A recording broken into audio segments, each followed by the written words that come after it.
রবের শুকরগুজার করতে ভালো লাগে, আল্লাহর রাসূলের উপর দরুদ ও সালাম পেশ করতে ভালো লাগে। ভালো লাগে কিনা?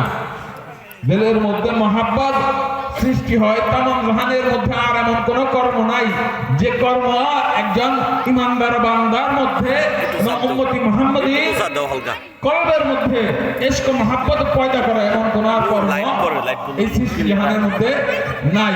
আপনি 1 লক্ষ মানুষের একটা রাজনৈতিক সভা সমাবেশ ডাকলেন বাবা, সেখানে বসে আপনার কলবের মধ্যে তৃপ্তি আসবে না, আসবে না, শান্তি আসবে না। আপনি কি করেন? হাজার হাজার মানুষ নিয়ে মহাসমাবেশ ডাক দিয়ে আনন্দ ফুর্তি করে মানুষ খাওয়ায় দেন, আপনার কি আসবে না? অন্তরের মধ্যে তৃপ্তি আসবে না। আসবে বাবা? আসবে না।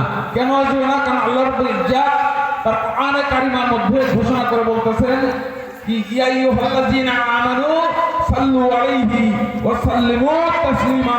হে আমানুগণ, তোমরা কি করো? তোমাদের প্রত্যেকটা কর্মের মধ্যে আমার হাবিবের প্রতি মহব্বতের সহিত আদরের সহিত দুরূদ ও সালাম পেশ করো। যতক্ষণ না পর্যন্ত আমার হাবিবের উপরে তোমরা দুরূদ ও সালাম পেশ করো, ততক্ষণ পর্যন্ত সেই কর্ম আমার আল্লাহর দরবারে গ্রহণযোগ্য হয় না।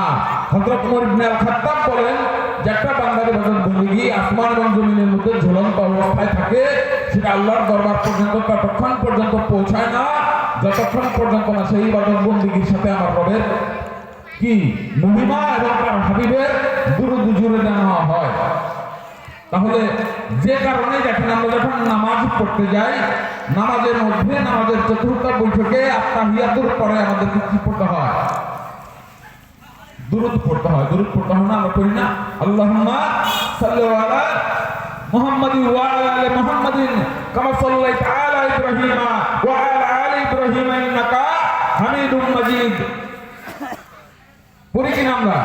কেন পড়ি? আমাদের নামাজকে গ্রহণযোগ্যতা দান করার জন্য। যতক্ষণ পর্যন্ত দুরূদ ও সালাম পেশ না করা হয় ততক্ষণ পর্যন্ত নামাজ হইতেছে বাবা সব থেকে বড় ইবাদত, সব থেকে বড় ইবাদত।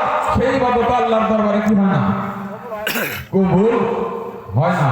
তো সেই দুরূদ, এই দুরূদের মর্তবা বা আল্লাহর রাসূলের উপরে সালাওয়াত এবং দুরূদের মর্তবা, সেটা বর্ণনা করে শেষ করার মতো ক্ষমতা আমার মাত্র আপনার গোলামের নাই।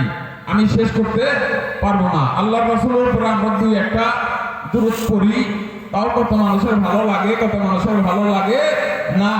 আমরা দুরূদ পড়তে যাই, একটু দাঁড়ায় গেল কত মানুষের সমস্যা মনে হয় নাকি? আবার কত মানুষ আছে যারা ভয় পায়, যে একদল তো আছে ভারী দল, বড় দল, ভারী দল, তাদের বিরুদ্ধে যদি আমরা আবার দাঁড়ায় যাই তাহলে না এসে আমাদের মাথায় বাড়ি দেয়।